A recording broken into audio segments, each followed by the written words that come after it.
বৃষ্টি পড়লেই খুব করে খিচুড়ি খেতে ইচ্ছা করে, গরম গরম ধোয়া ওঠা খিচুড়ি, তার সাথে যদি কষানো মাংস থাকে তাহলে তো আরও বেশি ভালো লাগে। যখনই খিচুড়ির ক্রেভিংসটা উঠে সাথে সাথে আমি বানানো স্টার্ট করে দিয়েছি। আর এদিকে আমি প্লেন খিচুড়িটাই করছি। আমার সবসময় প্লেন খিচুড়িটাই খুব বেশি ভালো লাগে।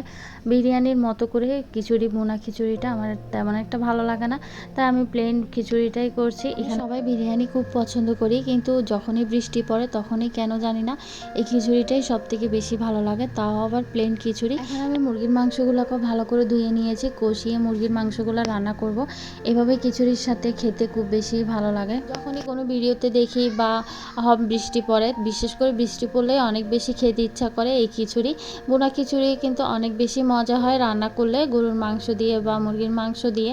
কিন্তু আমার কাছে এই প্লেন খিচুড়িটাই মাঝে মধ্যে খেতে অনেক বেশি ভালো লাগে, শুধু ডাল দিয়ে। আর আমি এখন মাংসগুলোকে ভালোভাবে ভেজে নিয়েছি।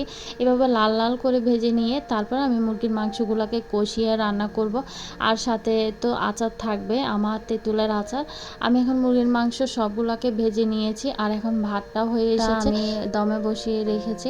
আমি পরিমাণ মতো পানিটা দিয়ে দিয়েছি, তারপর আমি চুলা মিডিয়াম লো হিটেই বসিয়ে রেখেছিলাম।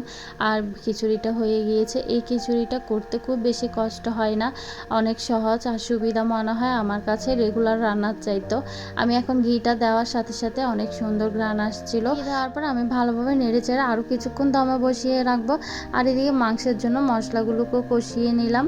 আর এই মশলা কষিয়ে নেওয়ার পরে মাংসগুলোকেও দিয়ে দিব।